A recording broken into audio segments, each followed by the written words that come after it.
Lucas, capítulo 1, verso de número 26. Lucas 1, 26. No 6º mês, foi o anjo Gabriel enviado por Deus a uma cidade da Galiléia chamada Nazaré, verso 27, a uma virgem desposada com um varão, cujo nome era José, da casa de Davi. O nome da virgem era Maria. E entrando o anjo onde ela estava, disse: Salve, agraciada, o Senhor é contigo, bendita és tu entre as mulheres. E vendo ela, turbou-se muito com aquelas palavras e considerava que saudação seria esta. Disse-lhe então o anjo: Maria, não temas, porque achaste graça diante de Deus. Eis que em teu ventre conceberás e darás à luz a um filho, e por-lhe-ás o nome de Jesus. Este será grande e será chamado Filho do Altíssimo, e o Senhor Deus lhe dará o trono de Davi, seu pai. Reinará eternamente na casa de Jacó, e o seu reino não terá fim.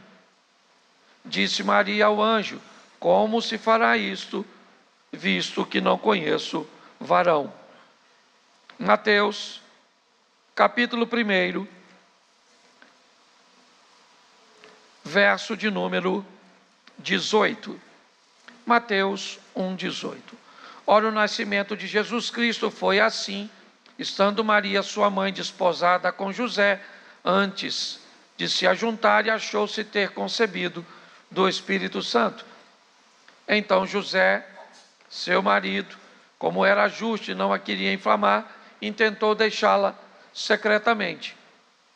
Projetando ele isso, eis que em sonho lhe apareceu um anjo do Senhor, dizendo: José, filho de Davi, não temas receber Maria, tua mulher, porque o que nela está gerado é do Espírito Santo. Feche os seus olhos. Senhor nosso Deus e Pai, em nome de Jesus, eis aqui a tua palavra. Continua falando conosco e usa-me como um canal de bênção nesta hora, em nome de Jesus. Você pode dizer amém? Bom, eu quero só fazer algumas colocações com vocês sobre situações que destruiria a maioria dos casamentos que eu conheço. Situações que criariam conflitos, às vezes irreversíveis, que criariam contendas muito fortes, mas que esse casal conseguiu administrar com muita maestria. Não sei se com muita facilidade, mas com muita maestria, certo? Eles foram comissionados, nada mais, nada menos, para criar o Filho de Deus. Se você às vezes encontra dificuldade para colocar limites, chamar a atenção de seu filho, imagine se você fosse pai e mãe de Jesus. Como é que você se comportaria criando alguém, certo? Que é maior que você, é o próprio Deus encarnado, o Filho de Deus. E vamos entender um pouquinho o que esse casal precisou ter bastante. Bom, a primeira coisa que nós vamos encontrar nesse texto é o diálogo do anjo com a Maria. O texto não diz a idade que ela tinha, diz apenas que ela era muito nova, certo? Maria era uma menina, certo? Bem mais nova que seu marido José. Aqui eu não quero falar de idade, eu quero falar de maturidade, da capacidade que nós precisamos ter para ouvir as coisas. Em primeiro lugar, não para responder, mas para entender.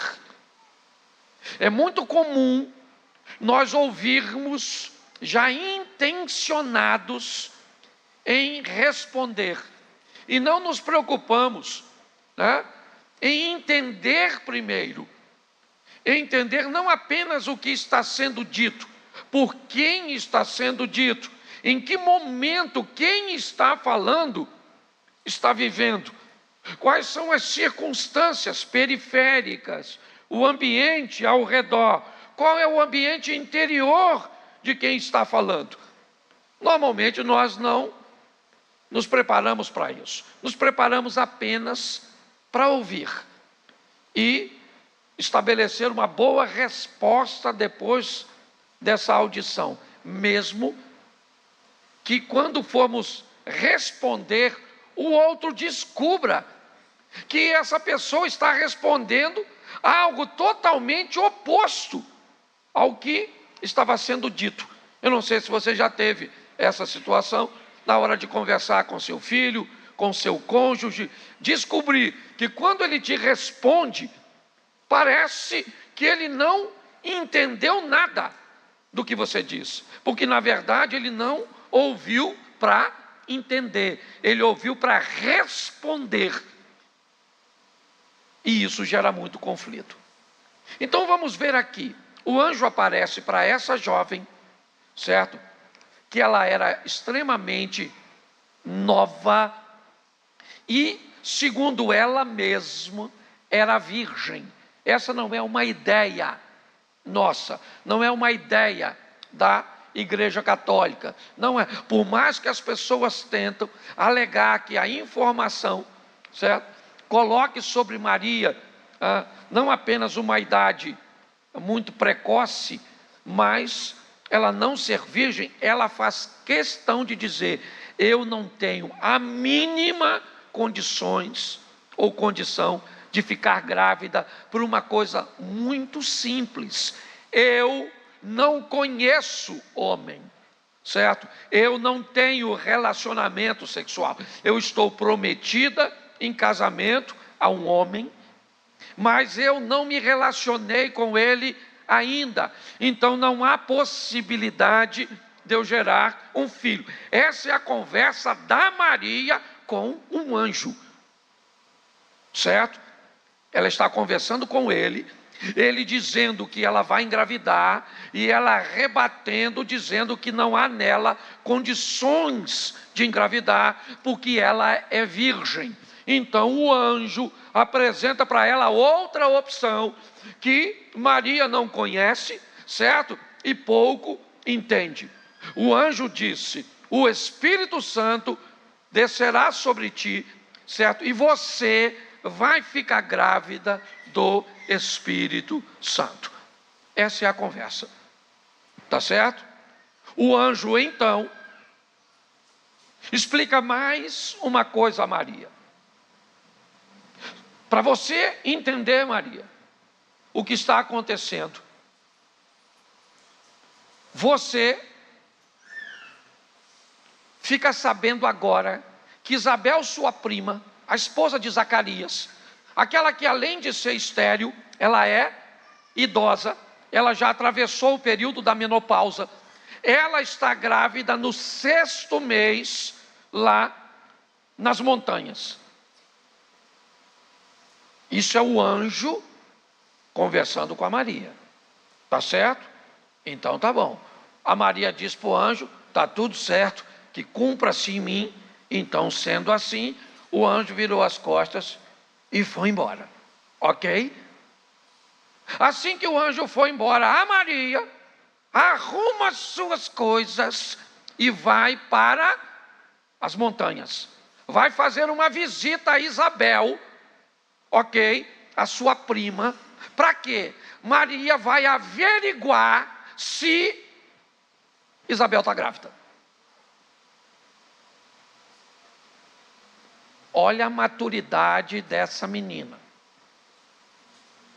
Conversa com o anjo que explica o que vai acontecer. Ela explica as impossibilidades do padrão mental dela.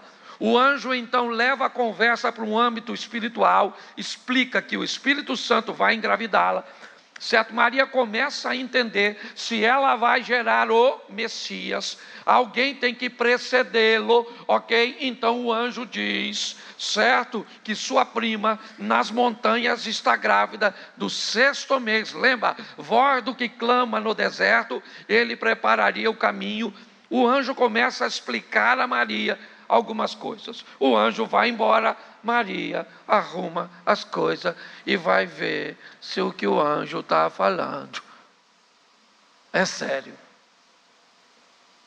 Pastor, isso é falta de fé? Não.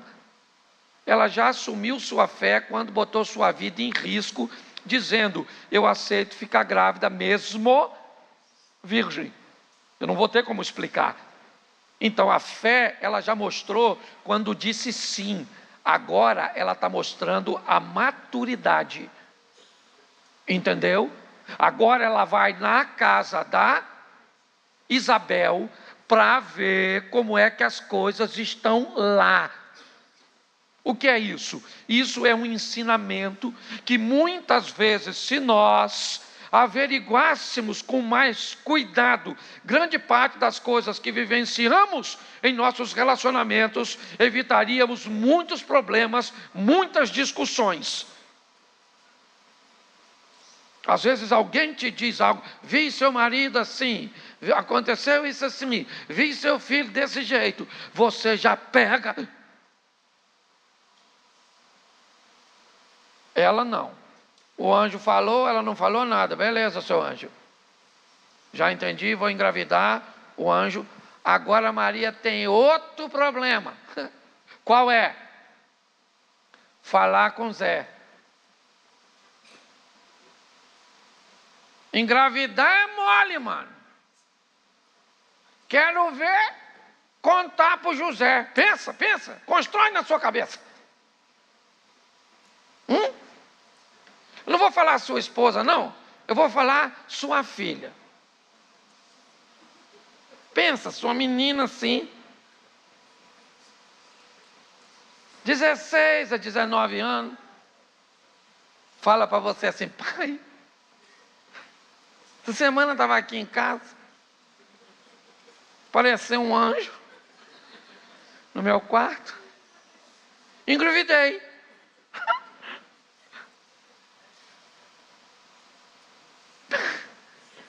O que você faria? Fala sério. Nossa, que benção. Anjo engravidando.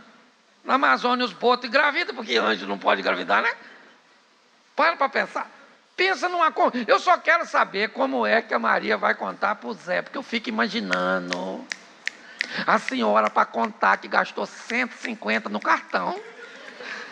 Já dá um boletim de ocorrência imenso. Tá certo, senhor? Para justificar essa conta. Pensa o B.O. O que aconteceu? Maria não falou. Porque não tinha como falar. Porque tem coisa que não explica. Tem momentos e situações que nós vamos viver no nosso casamento, na nossa casa, com nossos pais, com nossos filhos, que não adianta tentar explicar, porque só vai causar mais problema. Maria falou: vou falar o quê? Um anjo me visitou, engravidei. O Zé vai falar: não vai falar não, ele pensou, vou te mostrar. Conclusão. José, que era um cara experiente, começou a anotar.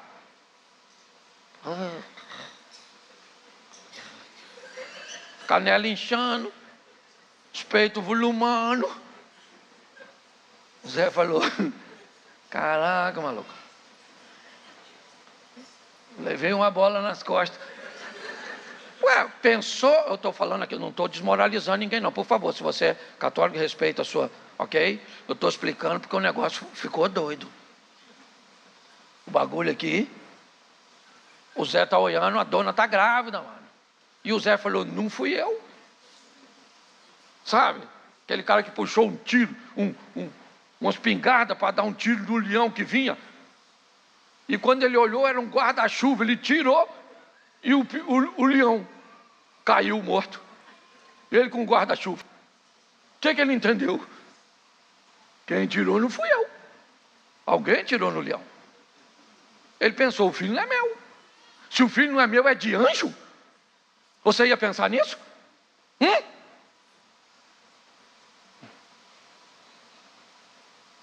Eu só quero te mostrar a tensão que esse relacionamento dá. E como eles vão resolver essa situação? A Maria ficou quieta. O Zé foi notando, até que ele não teve mais dúvida. Falou, está grávida mesmo. E grávida de quem? De anjo? Não. O Zé falou,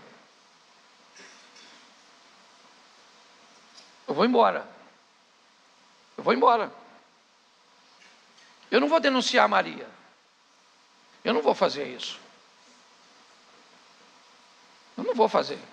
Se eu denuncio, ela corre o risco de ser apedrejada. Eu vou ficar na minha. Vou embora e a vida que segue. Foi dormir. Não sei nem como é que dorme numa situação dessa.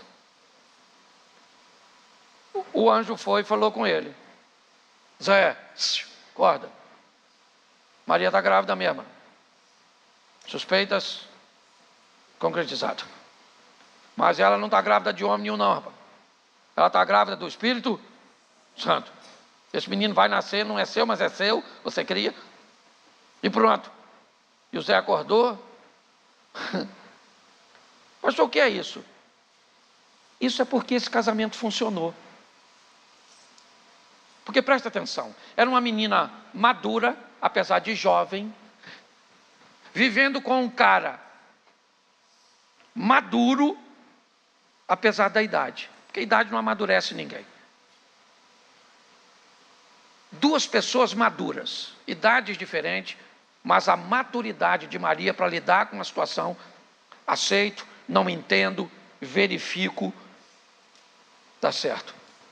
Não vou explicar porque eu não consigo explicar, não há explicação. O José recebe o impacto, ok? Não toma decisões nenhuma precipitada, está tudo certo, ok? Está gerenciando suas emoções, não questionou Maria, não perguntou, não falou de sua, nada.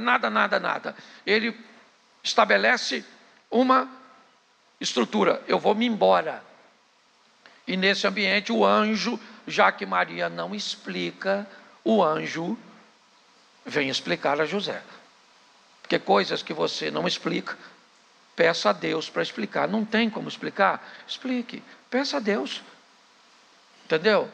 Por exemplo, vou dar um exemplo. Pensa numa das dores mais desafiadoras de uma mulher. Algumas delas, certo? Ver seus filhos se casar, ir embora, partir. Isso é doloroso demais para algumas mulheres. Imaturidade. Mas é doloroso, elas estão sentindo dor, porque agora são menino, vai embora.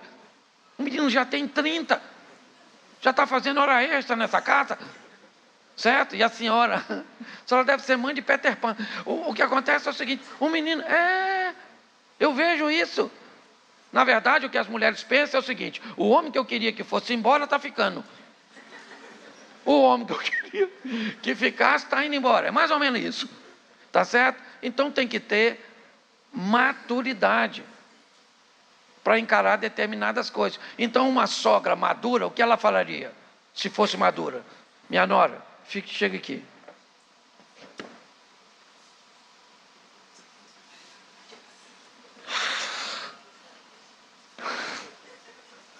Você vai ter o seu um dia, você vai ver. Hoje você não entende, mas um dia você vai entender. Esse menino é minha vida. O ar que eu respiro. Você é uma menina boa. Eu chamo você de megera, mas não é. Eu digo que você é uma bruxa, mas não é não. Você é legal. O seu problema é o que está entre eu e você. Esse garoto.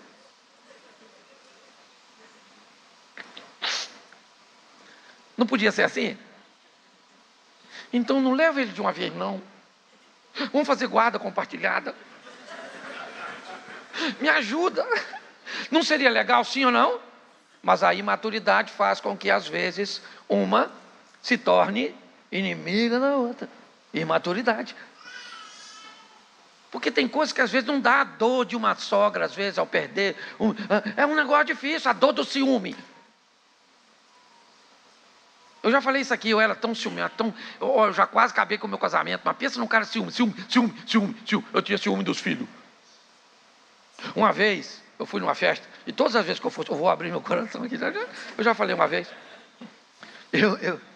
se eu fosse numa festa e tivesse um homem mais bem vestido, mais bonito que eu fingia que estava passando mal para ir embora. Fingia. Eu era dissimulado, fingia. E não era difícil ter uma pessoa mais bonita que eu. Era a coisa mais fácil de ter no ambiente. E eu tinha, hoje eu posso falar, eu estou curado dessa mazela, mas eu tinha, certo? Mas eu era o hiper, super, mega, power, ciumento.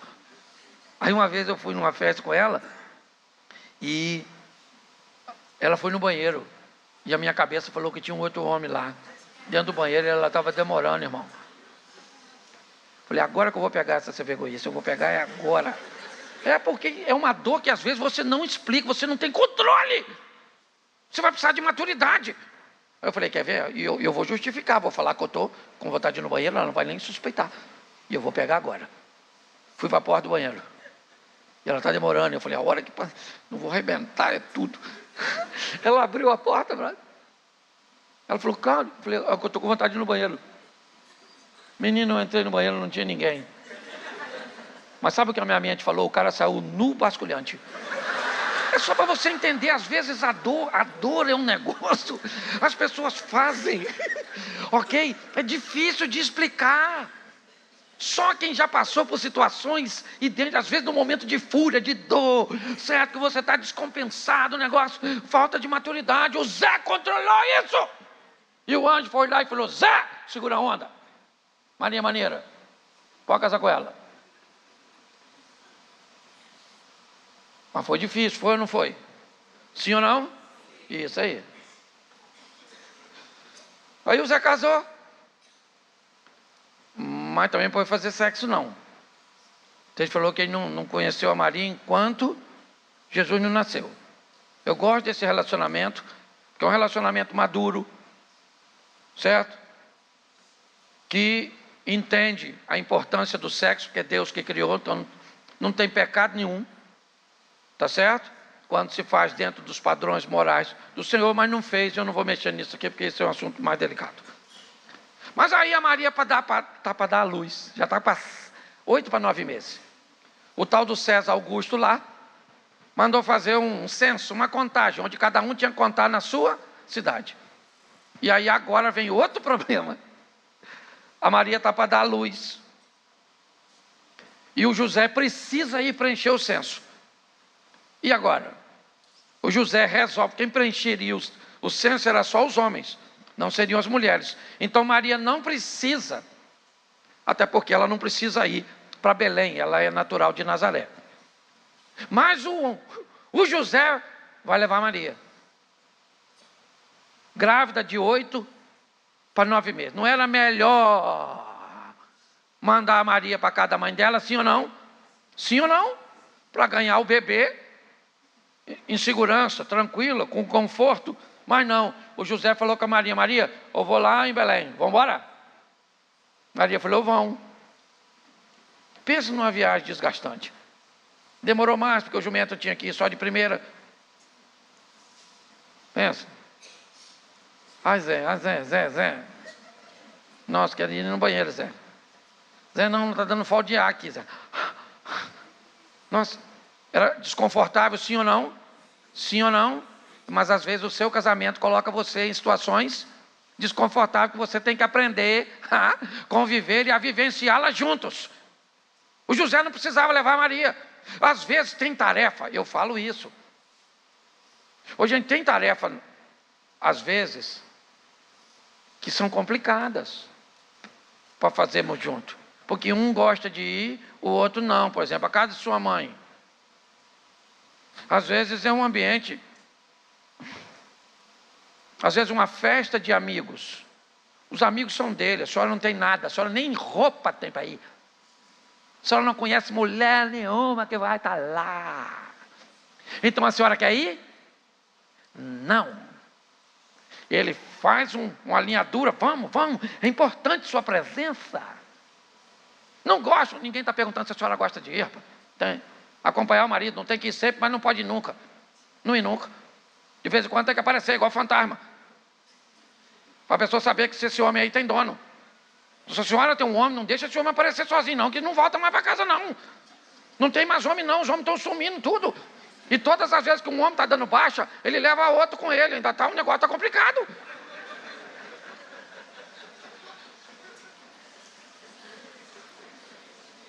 Eu estou falando sério. O bagulho está... Se a senhora tem um homem que procura a senhora, tu fica atrás da senhora. Parece propaganda de Danone. Me dá. A senhora fica quieta, cala essa boca. Porque não tem mais homem desse tipo. Eu canso de falar isso. E aqui na igreja eu posso falar com mais propriedade, porque eu sou pastor aqui.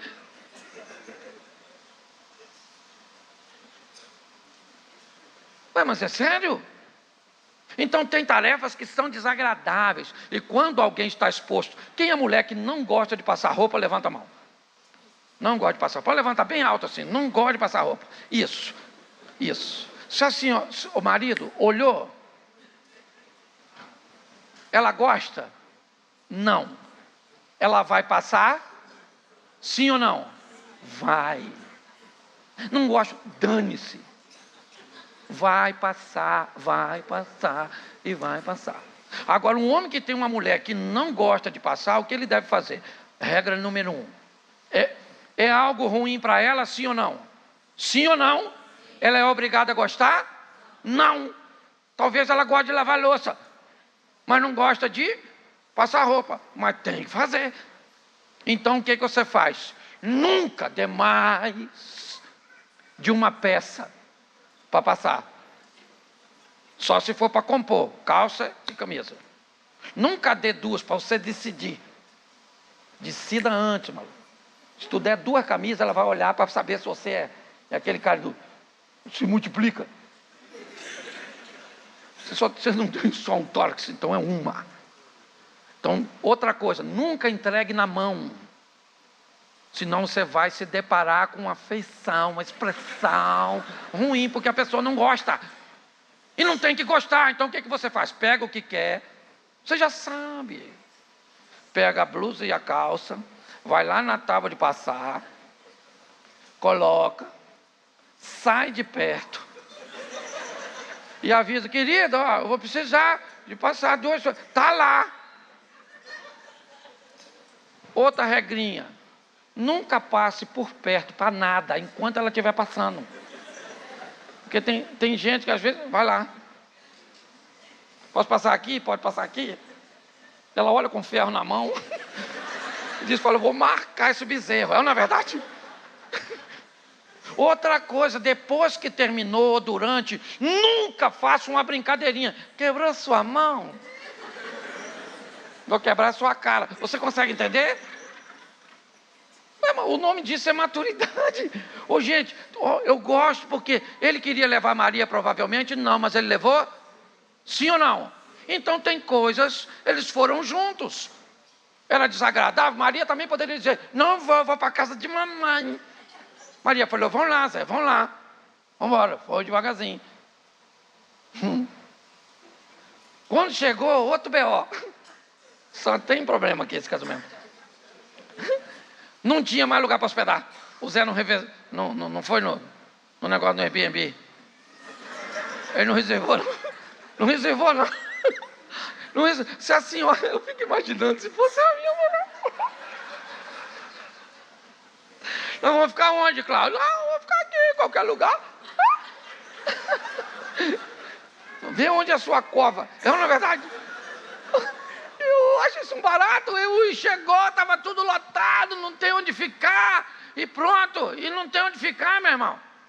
Foi sempre assim, sim ou não? Não, era uma situação pontual. Então, às vezes, a situação pode sair do controle de um. Convidou você para ir no lugar, chegou lá, está uma porcaria. E você fala, tá vendo? Por isso eu não queria vir, por isso eu não queria vir. Só me traz para furada. Uma pessoa dessa não precisa de demônio. Ela dá conta do serviço sozinho. Ninguém tem o controle de tudo. Alguém vai chamar. Às vezes, alguém vai chamar você para ir no restaurante para comer. Chega lá, a comida já veio aqui, não vim, queria experimentar. Olha essa pizza. Olha esse troço. Então ninguém tem o controle de tudo, não. Deu ruim. Aí o Zé arrumou um lugar, um lugar onde ficavam os bichos. Entendeu? Era confortável, era apropriado, mas era o que eles? Isso aí, irmão. Às vezes só dá para lidar com o que tem no momento e fecha essa boca. Entendeu? Sua língua de trapo. Fica cobrando o outro, não tem controle. Isso, o que aquilo? O que aquilo outro? Não queria ter vindo.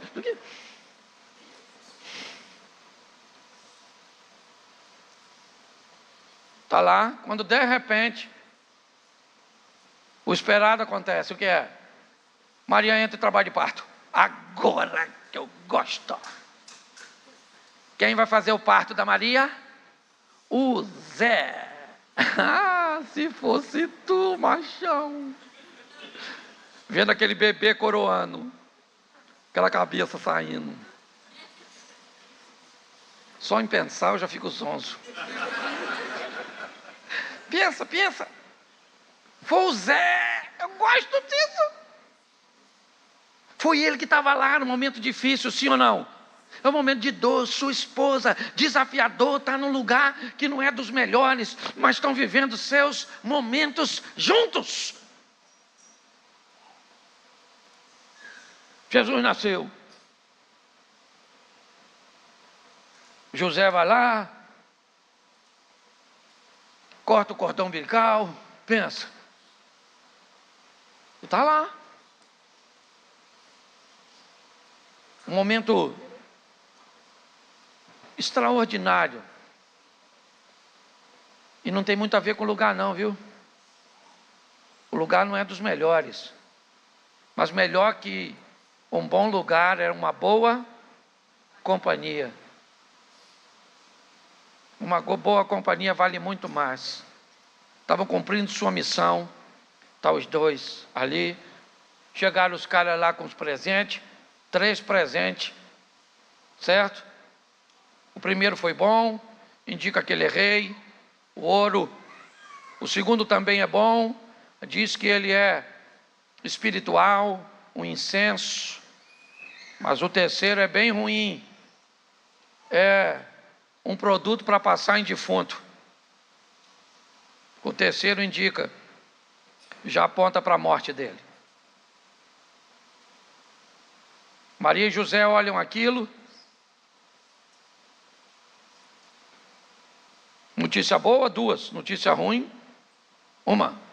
2-1. Não dá para ganhar sempre. Os dois aprendem, olham para aquela situação, ninguém falou nada, mas aquilo acendeu uma luz de José.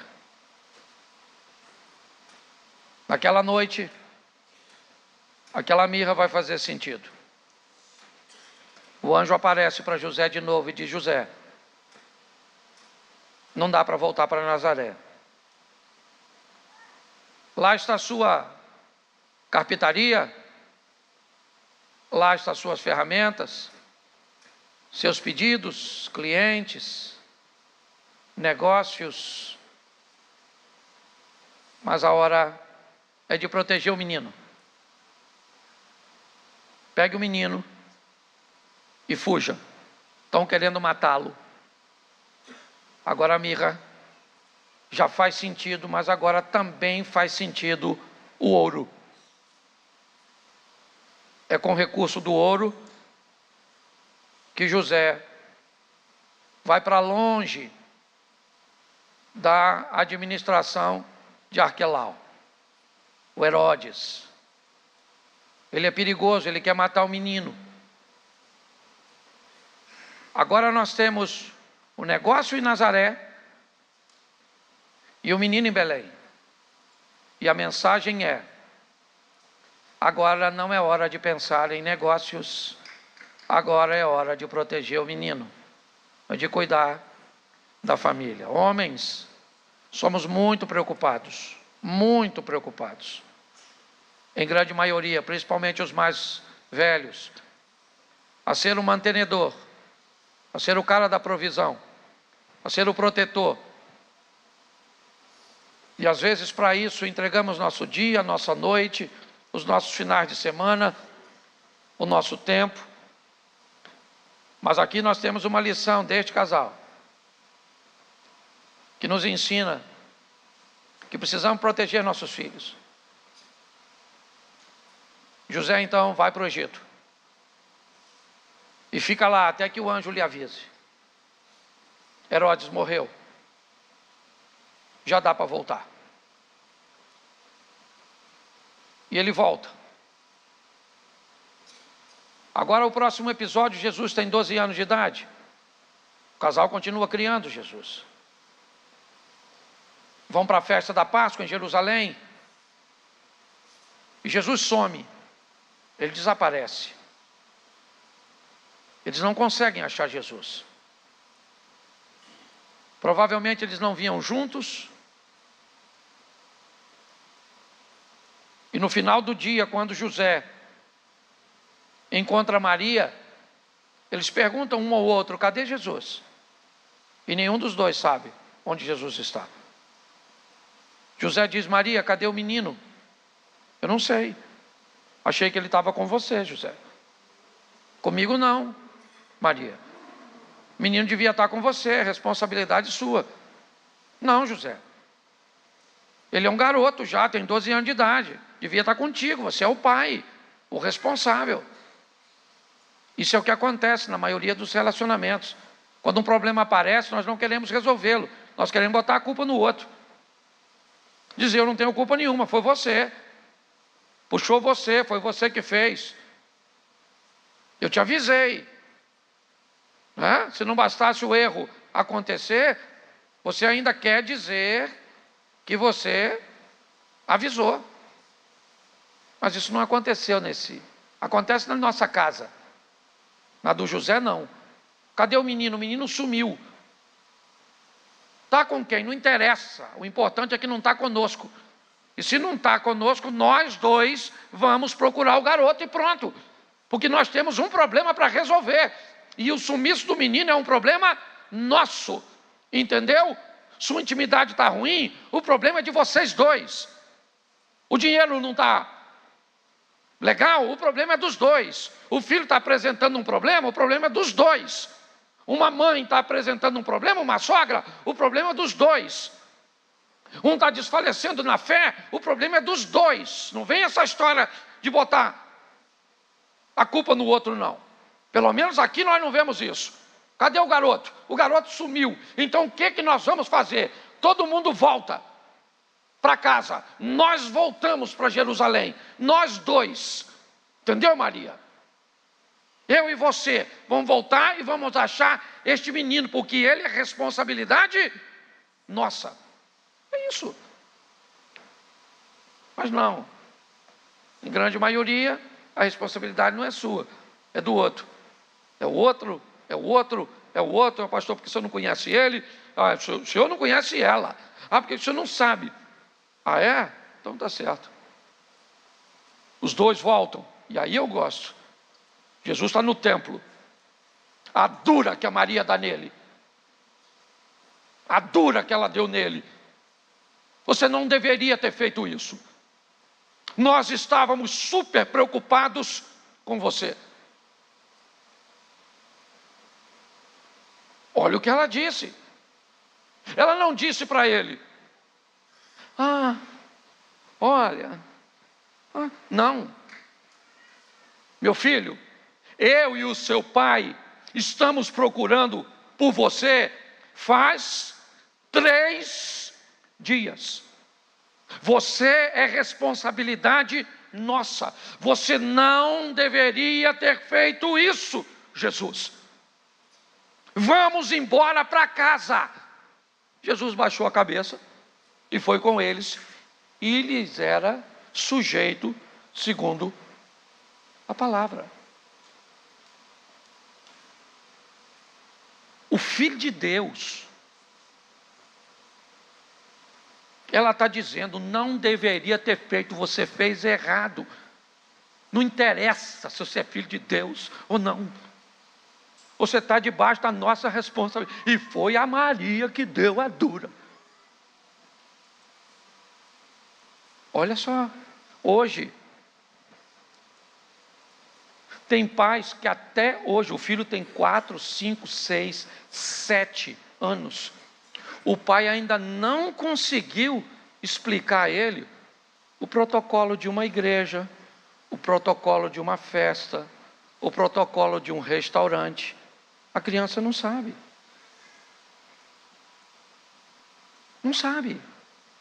Grita onde não pode gritar, bate as coisas onde não se pode ter barulho, mexe onde não se pode mexer. Por quê? Ah, não. Está aqui, ó. Deus sabe a quem entrega seu filho. Não deveria ter feito, Jesus. Pega as suas coisas e vamos para casa. E pronto, ó.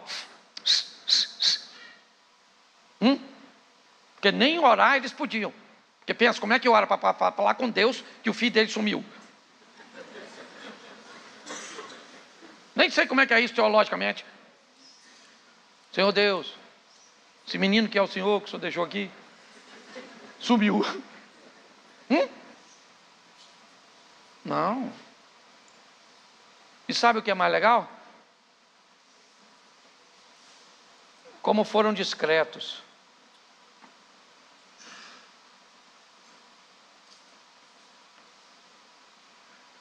A Bíblia não fala nada sobre a morte do José. Também não fala nada sobre a morte da Maria. Ok? Basicamente, todas as histórias construídas sobre Maria não estão na Bíblia. Nada que fala de sua morte, da assunção, né? Como foi ao céu, nada. E não tinha que falar mesmo, não. Porque alguém com uma missão tão especial como esse casal, se tentar falar, vai canonizar. Se tentar falar, vai dar problema. Porque nenhuma outra mulher pisou nessa terra, ouviu o Filho de Deus lhe chamar de mãe. Se tem uma coisa que Maria merece é respeito. Ela botou a vida dela em risco. Teve uma maturidade extraordinária. Foi uma mulher sensacional. Chamou a atenção do Filho de Deus, porque era a sua responsabilidade. E fez isso discretamente. Estava no pé da cruz, vendo aquele menino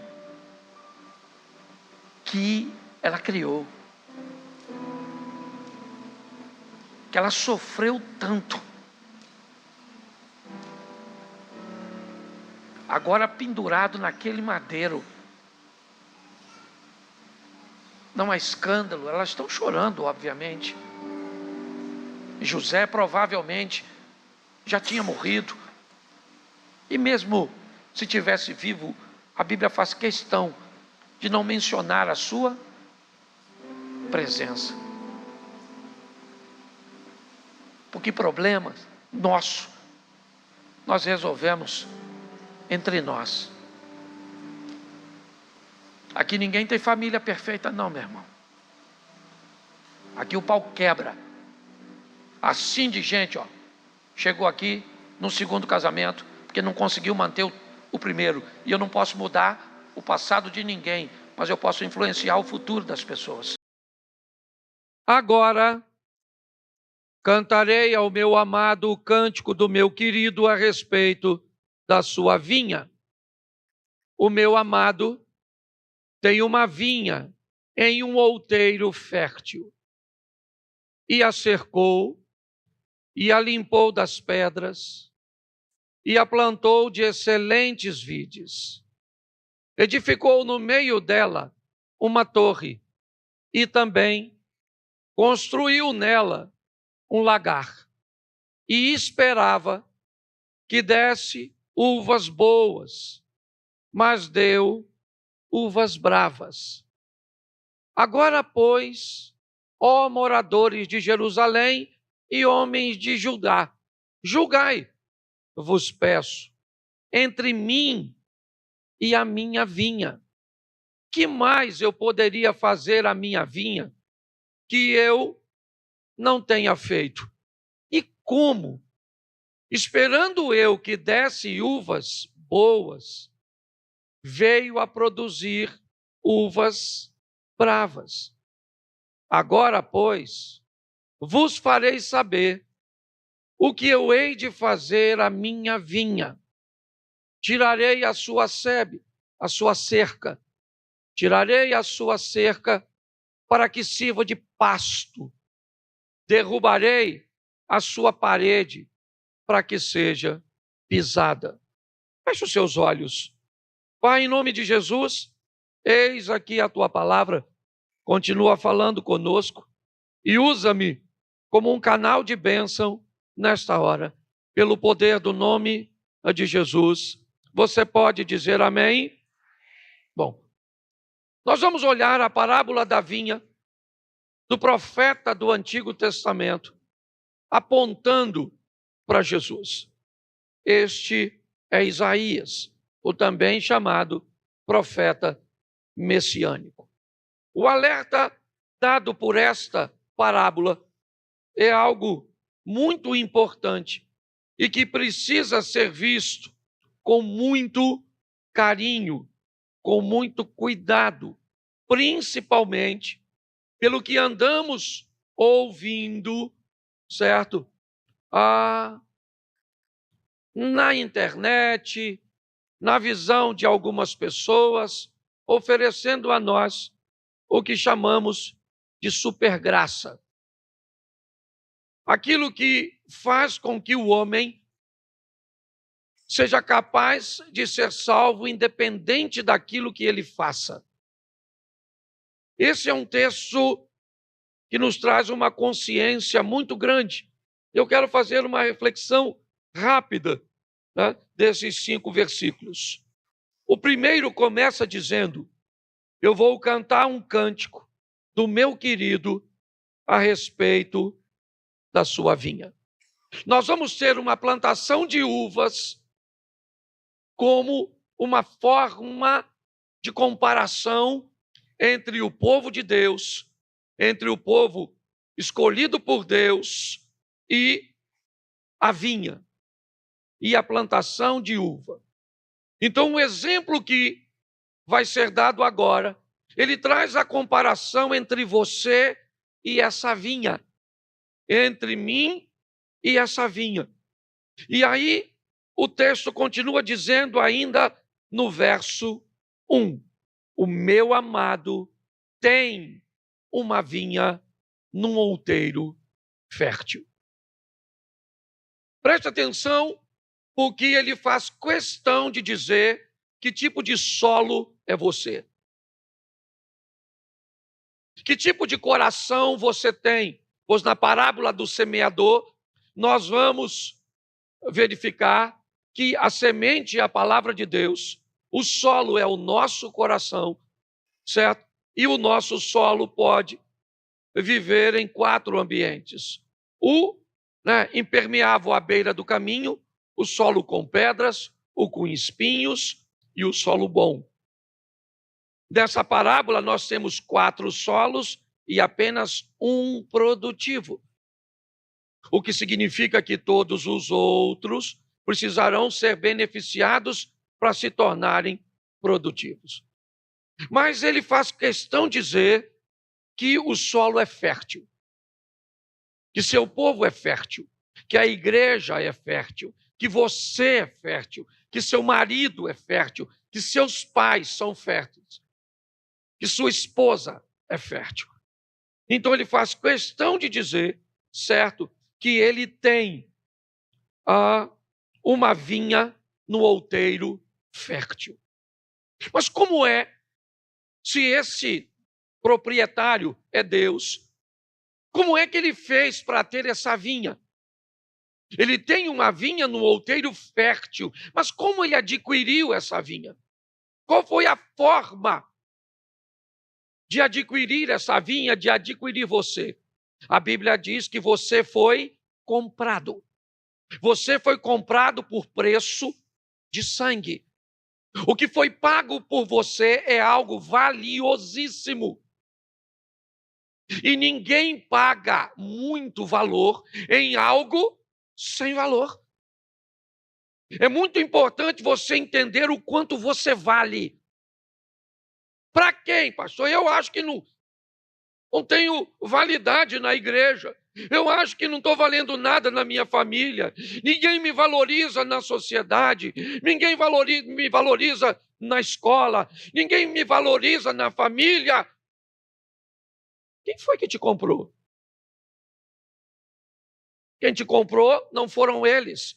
Então eles não são obrigados a reconhecer seu valor. Tem alguém que entregou o filho dele na cruz do Calvário para morrer por você. Então não espere ser reconhecido por pessoas que não pagaram o preço por você. Se elas te reconhecerem e te amarem, é um bônus. Mas se não, ainda assim, você precisa entender que para Deus você é valioso. Hoje, mais do que nunca, as pessoas estão virando números. Você vale quantos seguidores você tem. Você vale quantos likes você tem. Isso faz com que você seja importante. Por quem você é visto. Mas nós aprendemos aqui que nós somos férteis e pertencemos a Ele não por doação. Fomos comprados por preço de sangue. Posso ouvir um amém? Então tá bom. Verso 1 fala disso, certo? Ele tem você e só tem porque te comprou. Você não saiu para ele de graça, não. Eu não saí para ele de graça, não. Ele enviou o filho dele para morrer naquela cruz, o inocente morrendo por um pecador, para ser seu dono, Cláudio, para ser seu dono, Wesley, para ser seu dono, Anderson. E você vale, você é valioso. Então pare de querer que pessoas que não pagaram nada por você sejam capazes de reconhecer seu valor. Senão você vai se decepcionar. Mas já que ele comprou uma terra, um outeiro, um pedaço de terra fértil, o verso 2 entra em cena.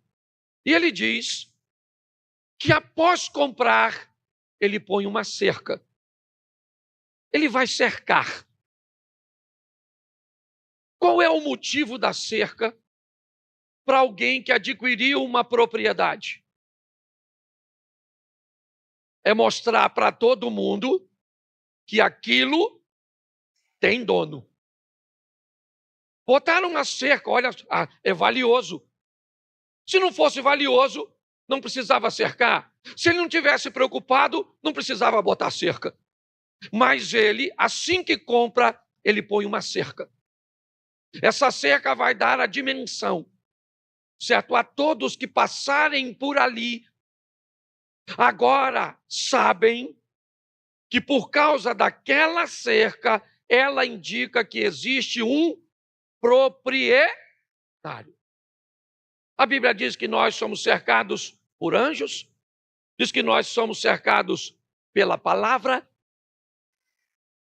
mas tem algumas coisas que eu gostaria de fazer uma aplicação. Talvez não seja nem muito corretinho para alguns teólogos de plantão, mas eu acho muito legal porque a cerca mostra ou indica que aquela propriedade tem dono. Vamos supor que você está vindo da rua e lá do outro lado vem uma pessoa que você nunca viu. Você não sabe quem é, não sabe o nome, nunca viu, mas ela traz na mão uma Bíblia. E quando você vê essa pessoa com a Bíblia na mão, o que você pensa? Hein? Na sua linguagem comum seria o quê? É crente. Numa linguagem mais abrangente, o que seria? Essa pessoa tem dono. O dono dela, certo? É aquele dono do livro que ela está carregando. A palavra de Deus é um moerão que mostra para as pessoas que você tem dono. Quando alguém fala para você fazer algo que contraria esse livro, você normalmente cita logo o versículo. Está escrito. Certo? Não posso. Não posso fazer isso. Por quê? O outro te xingou, por que você não xinga ele? Porque você não tem vontade? Vontade eu tenho. Porque você não tem xingamento para fazer? Eu também tenho, que eu lembro de umas coisas que eu falava. Certo? E por que você não faz mais? Porque agora eu estou sob nova administração. O Cristo chegou, me mostrou que pagou um preço por mim e agora eu estou cercado. Você já chegou no lugar que alguém está assim? Era sem ovelha, junto no aprisco. O que você pensa? É crente. Por que você falou que é crente? Você conhece a pessoa? Você já viu a pessoa? Mas o que ela está fazendo? Ela está cantando uma canção, certo? De normalmente quem tem Cristo como dono. Por exemplo, você chega e alguém está assim, deixa a vida me levar, vida leva eu. O que você pensa?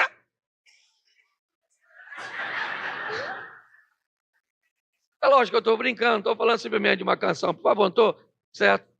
Não sou radical a esse ponto. Eu só estou te mostrando, só para você conjecturar aí na sua mente. O que é isso? São cercas. São informações, são situações que mostram que agora você tem. Fala para quem está do seu lado, eu tenho dono. É isso aí. E fala logo para ele, vai logo falando quem é seu dono, fala. E se tornou seu dono porque fez o quê por você? E comprou por que preço? É isso aí, mano. Fala, se eu estou valendo é muito. Fala para seu namorado aí, se o seu namoradinho está do lado. Estou valendo é muito, malandro. Esse corpite é caro, fala. Porque hoje, por onde você vai, parece que as pessoas e as situações estão querendo desmerecer a gente, inferiorizar a gente. Então você vale muito, amém? Porque Cristo te comprou e botou uma cerca ao seu redor. Está lá, os anjos do Senhor acampam ao seu redor daqueles que Isso, e o livro. Tem anjo aí perto de tu. Para te proteger, tá certo? Tá certo. Segunda coisa que ele fez. Limpou das pedras. O terreno é bom, hein? É caro. Está cercado, mas tem pedra.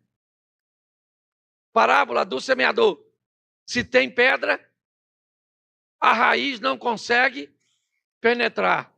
Se a raiz não penetra, o sol quente acaba cozinhando a raiz. Então, se o investimento foi muito alto, ele já mostrou para todo mundo que tem dono, mas vai passar o arado para arrancar as pedras. Vai limpar os terrenos, ou o terreno dele. Agora a lâmina do arado vai tirar as pedras, aquilo que impede da palavra de Deus se aprofundar, certo? Aquilo que impede o crente de ser firme, de ser forte, de ser nutrido, de ser produtivo. Entendeu? Só que a limpeza é feita com a lâmina do arado.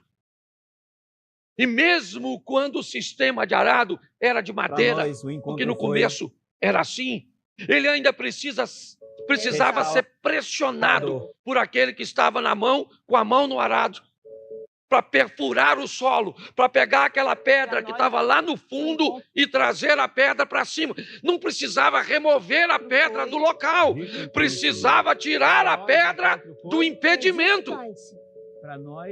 Se a pedra saísse do fundo e viesse para a superfície, ela não tinha sido totalmente removida, ela ainda continuaria no terreno, mas ela não seria mais impedimento de produtividade. É muito simples. Ninguém está pedindo para você esquecer o que te fizeram, apagar suas lembranças. O que nós estamos pedindo é deixe a palavra de Deus mexer nessa pedra, tirar isso, certo? Do fundo do seu coração, para que a palavra de Deus possa penetrar. E agora se firmar, enraizar, se nutrir, você vai ser um crente firme, um crente forte, um crente produtivo, um crente saudável. Não vai estar envolvido em fofoca, em intriga, em disse-me-disse, em qualquer tipo de questão. Firmeza. Enraizado. Mas para isso, ele limpa das pedras. Limpar das pedras é doloroso. Que às vezes tem que mexer em coisas que nós não gostaríamos, são desagradáveis, questões que nos envergonham, que nos humilham, que nos trazem constrangimento. Mas é necessário, porque tem muita gente que não produz aqui porque foi ferido lá onde caminhava. E aí vem para cá, certo? Respirar um ar novo, mas o solo está comprometido. Então, o texto está dizendo, ele cerca, ele limpa das... E agora, o que ele faz? Planta de quê? De excelentes vides. Bom, ele disse que o outeiro era fértil. Eu já mostrei você que, além de fértil, ele foi caro. Olha só, ele precisa cercar, tá certo? E, por favor, tire a ideia do arame farpado. Tire a ideia do arame, porque cerca nesse tempo não tinha nada a ver com arame. Cerca, normalmente, era uma cerca viva, certo? Feita por plantas espinhosas, que dificultariam, certo? Os intrusos, principalmente animais, de cruzarem a fronteira. Era isso. Se você olhar agora, ele não só disse que o solo é fértil, não temos simplesmente a visão de que o solo é caro, também temos um investimento.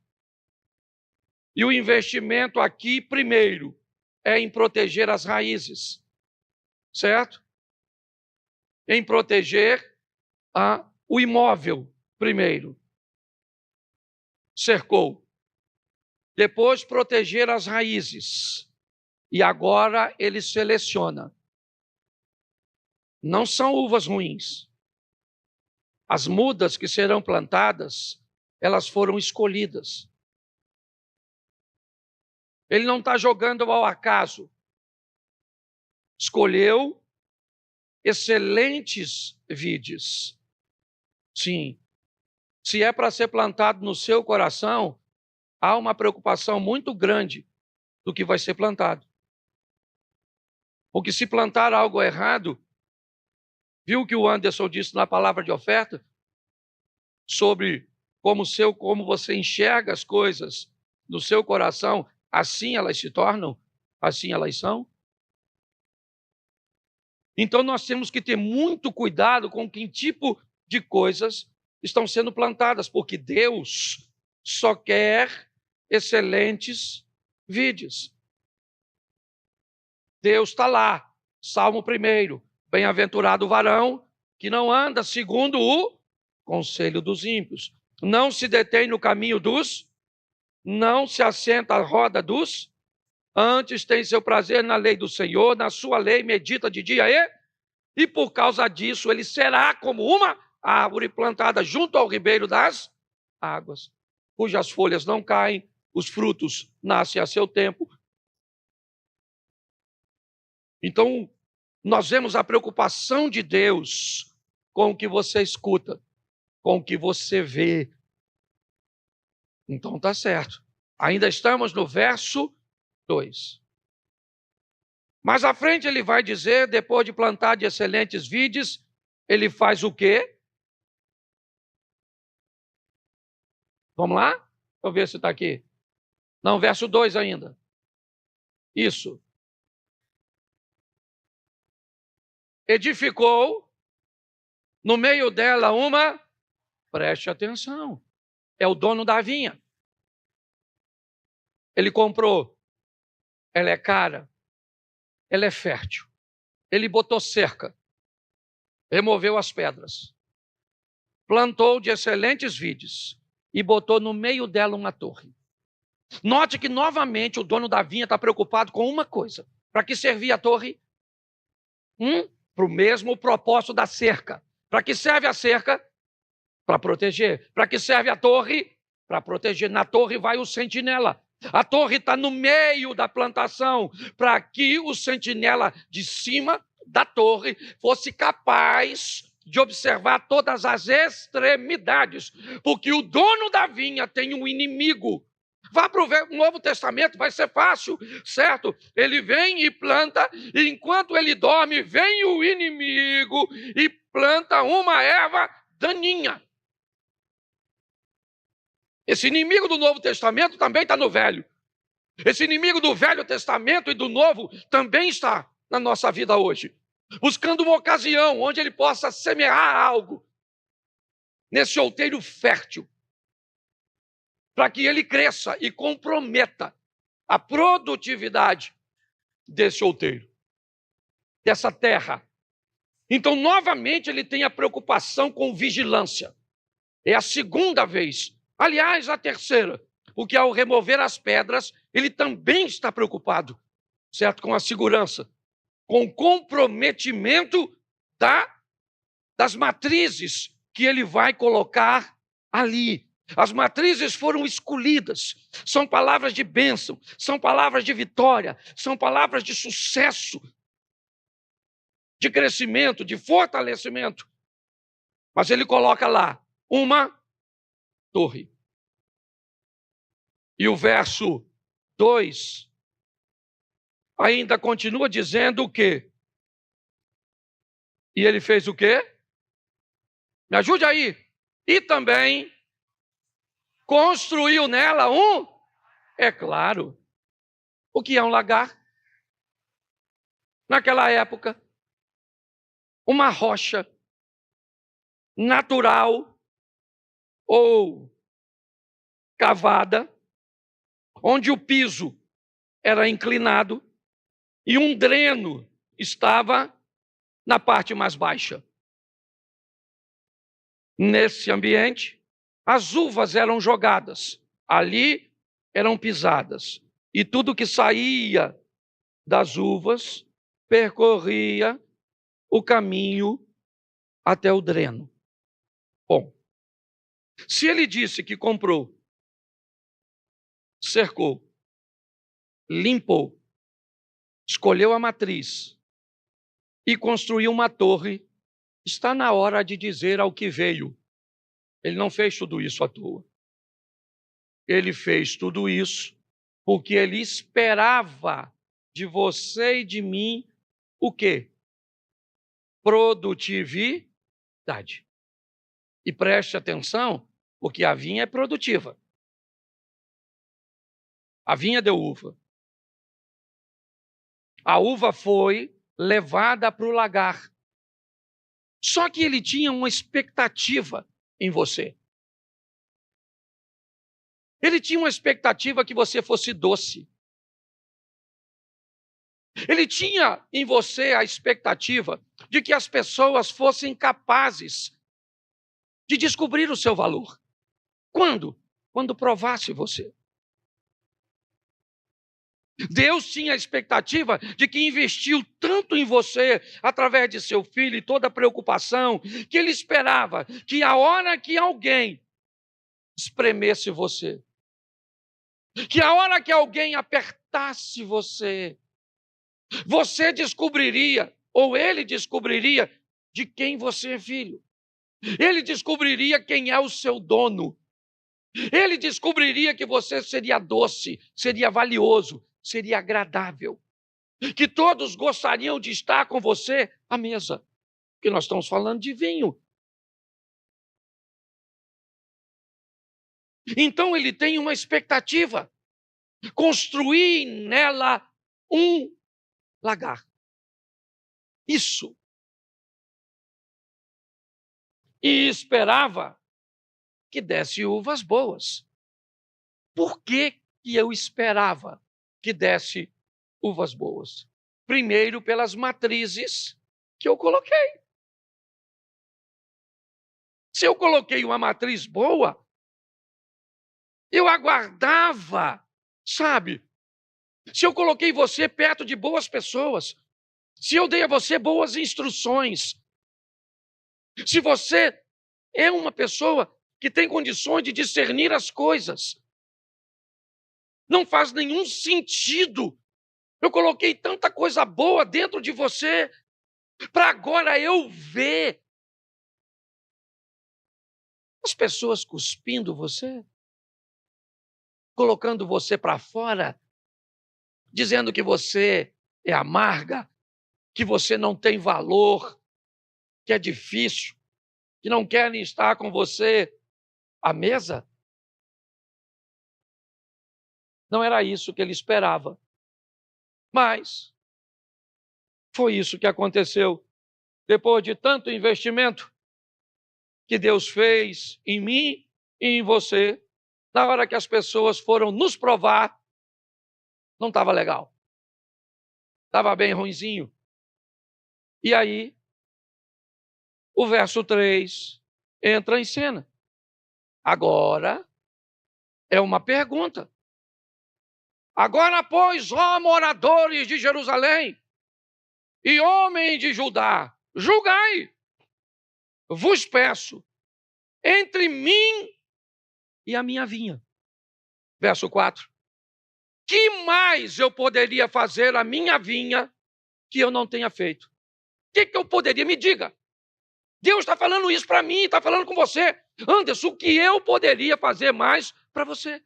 Para que você cuidasse mais da sua família, dos seus negócios, para que Deus fosse visto através da sua vida. O que mais? O que mais ele poderia fazer por você? Hein? Para que as pessoas lá no trabalho te reconhecessem como um homem de Deus. Para que as pessoas lá na escola te reconhecessem como um homem de Deus. Para que seus vizinhos te reconhecessem como um homem de Deus. Para que as pessoas que te provassem dissessem: nossa, é bom, é doce, é agradável, é uma pessoa de valor. O dono dela é Deus. Porque tem muita gente que está na igreja, mas o que ela produz, se alguém perguntar quem é o pai dela ou quem é um dono, não vai ser Deus. E às vezes, nós podemos ouvir isso com razão. Então ele está dizendo: o que mais eu podia fazer? A minha vinha que eu não tenha feito. E como, esperando eu que desse uvas boas, ela veio produzir uvas bravas. Então, o verso 5 entra em cena. Agora, pois, eu vos farei saber o que eu hei de fazer à minha vinha. Pronto. O que você vai ouvir agora não é coisa que a Supergraça vai dizer para você. A internet vai dizer para você que Deus só quer o seu coração, que você pode viver do jeito que você quiser. Que é o seu corpo, são suas regras. É isso. Mas ele diz claramente: agora, pois, vos farei saber o que hei de fazer à minha vinha. Ela é minha. Fui eu que comprei. Fui eu que cerquei. Fui eu que limpei. Eu paguei por ela. Eu tenho direito sobre ela. O dono da vinha é Jesus e a Bíblia diz: por ele, tudo foi feito por ele e sem ele, nada do que foi feito se fez. Ele está dizendo, vou falar para vocês o que eu vou fazer à minha vinha. Tirarei a sua cerca, a sua sebe, para que ela sirva de pasto. Derribarei a sua parede, para que seja pisada. Põe o verso 6. E a tornarei em deserto. Não será podada, nem cavada, mas crescerão nelas espinheiros, sarça e espinheiros. E as nuvens darei ordem que não derramem chuva sobre ela. Verso 7. Porque a vinha do Senhor dos Exércitos é a casa de Israel. E os homens de Judá são a planta das suas delícias. E esperou que exercessem juízo. E eis aqui opressão, justiça, eis aqui clamor. A minha reflexão nessa noite tem por propósito mostrar o quanto você vale e o quanto Deus investiu e investe em você. Eu só gostaria que você saísse daqui com a preocupação do que, ou que nós saíssemos, não é nem você, nós, essa palavra também é para mim. Saíssemos daqui pensando o que nós estamos produzindo. Em que tipo de conversas nós estamos enfiados? Em que tipo de negócios nós estamos fazendo? Que tipo de relacionamentos nós estamos nos misturando? Em que tipo de grupos nós pertencemos nas redes sociais? Que tipo, certo, de sites, que tipo de ambiente nós estamos frequentando? O que nós estamos, o que sai de nós quando alguém nos espreme? O que sai de nós quando alguém nos pressiona? Segundo o texto, Deus espera que saia de nós o reflexo de tanto investimento que Ele fez em nós. Mas Ele diz, se você optar por não produzir, eu não tenho mais o que fazer com você, a não ser reconhecer a sua improdutividade. Reconhecer que você optou por não ter valor. Então eu vou dizer o que vou fazer com você. Eu vou cortar você, eu vou tirar a sua proteção, você será invadida, certo? E não será produtiva, não vai haver chuva sobre você. Isso é um alerta muito grande. Eu não sei onde você vai produzir. E escute o que eu vou lhe falar agora. A Bíblia diz assim, ide por todo o mundo, pregai o evangelho a toda, preste atenção em mim, porque é sobre isso que eu quero terminar. Como é o seu nome? Luciana. Você mora onde, Luciana? Perto do centro de Caxias. Bom, Luciana, seu mundo não é o mesmo do meu. Seus vizinhos não são meus. Seus amigos não são os meus. Sua família não é a minha. Provavelmente você veio nos visitar, certo? Caminha com a gente já há um tempo, tá certo. Vamos aqui. Eu não vou mudar seu mundo, porque não é a minha função mudar seu mundo. Hoje, o que eu faço simplesmente é ir para a mesma agência do reino que você frequenta. E nessa agência, eu e você recebemos as mesmas ferramentas com a proposta de que saiamos daqui para mudar o nosso mundo. Provavelmente as mesmas pressões que eu vivo no meu mundo, você vive no seu. Às vezes os apertos, as situações difíceis, as provocações, Luciano, que você vive lá no seu mundo, elas tentam extrair de você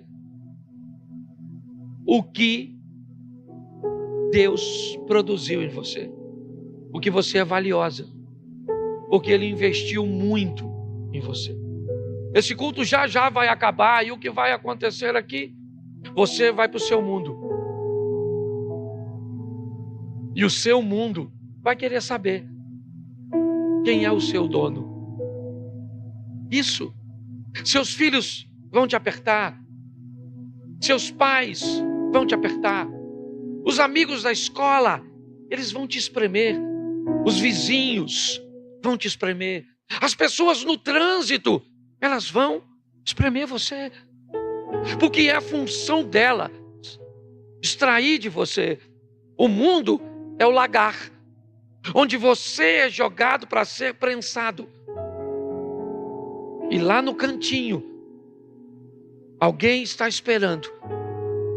Na maioria das vezes, a própria pessoa que te imprensou. Porque normalmente é quem prensa que faz uso, certo?